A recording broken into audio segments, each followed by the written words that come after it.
Hi, and welcome to Network Storage Tips. In this short video, we're going to be unboxing the Netgear ReadyNAS Ultra 2 Plus. And the Plus is actually additional processing power in that it has a dual-core processor instead of a single-core. And what it amounts to right now is about under $75. And the reason we're willing to spend that is because we intend to do a lot of multimedia streaming and have even multiple users doing that. And the processor on the Ultra 2 might do a fine job, but the Plus with the dual core will do it a lot better. So in those cases, you might want to decide to spend a little extra money and know that you're not going to have any performance issues. Now the 2 in the Netgear ReadyNAS Ultra 2 comes from 2 hard drive capacity. You can put 2 drives in it. It comes in the box diskless with no drives at all. And we're going to put 2 in. And we could put 1 in, but we don't want to have any NAS unit that does not have redundant hard drives. Otherwise, when the drive fails, you've lost data. And the only time that might be acceptable is if you're using your ReadyNAS only for backing up other data sources that are going to remain intact, hopefully, as this one would potentially lose a drive. But we're going to have 2 units in RAID 1 or mirroring. And what we have set aside for that is a couple of 1 terabyte drives, and we'll show those later on in another video. What we want to do here is just unbox the unit and show you what comes with the ReadyNAS Ultra 2 Plus. Now on the top box tray here, we've got just the power cord, network cable. You might have thousands of those laying around, who knows, but you do need it. Got a few screws here for installing the drives in the drive trays, and they are hot swapped, which is pretty nice too. So if you do have a drive failure or upgrading drives later on, you don't even have to power down the unit to change them out.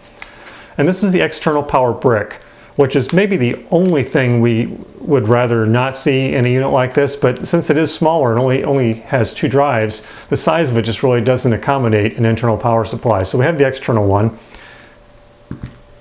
And then we have some software and probably some basic configuration information that might be of value to you if you haven't done it before. We'll have another video on configuring also.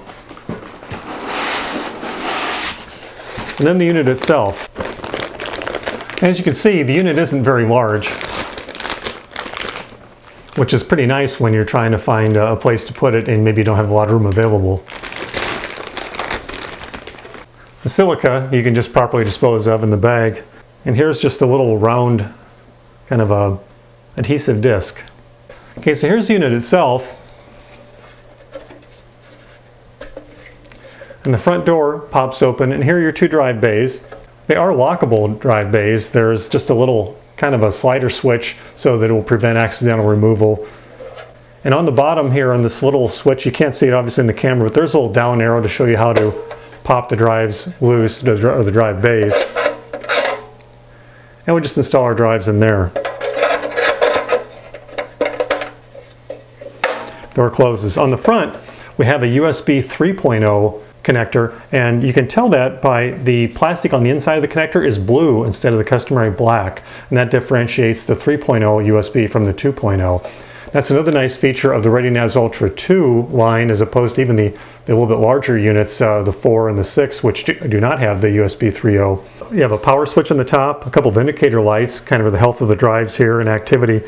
Also, there's a 1-step backup button on the front where you can have it configured to back up perhaps to an external USB drive. Just press the button, it'll back up this unit to the external drive. On the back, we have a Kensington lock connector. We've got 2 10, 100, 1000 network connections that you actually can configure force and failover. Got the 2 USB 2.0 connectors, and then just the power connector that you're going to plug the end of the power brick into.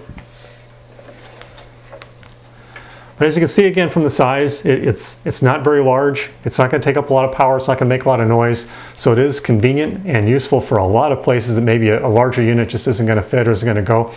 We're going to be installing some of these into small apartments and dorm rooms for college students. Yet it can also be a home NAS for a family.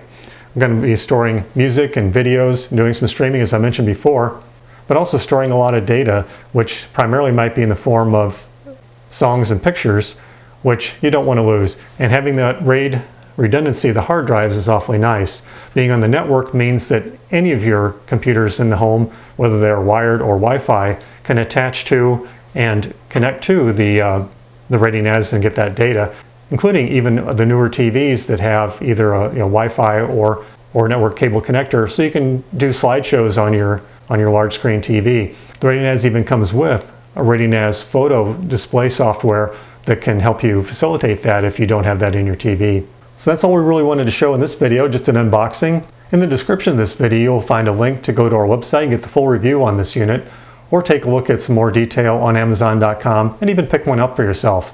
You'll find that it is a very nice way to store the data that you really do care about and access it from wherever you might be. We'll have more videos on configuring it and on some of those streaming services, including those over-the-air streaming services, in later videos. There's the link on the screen. Hope to see you at our website. Thanks for watching.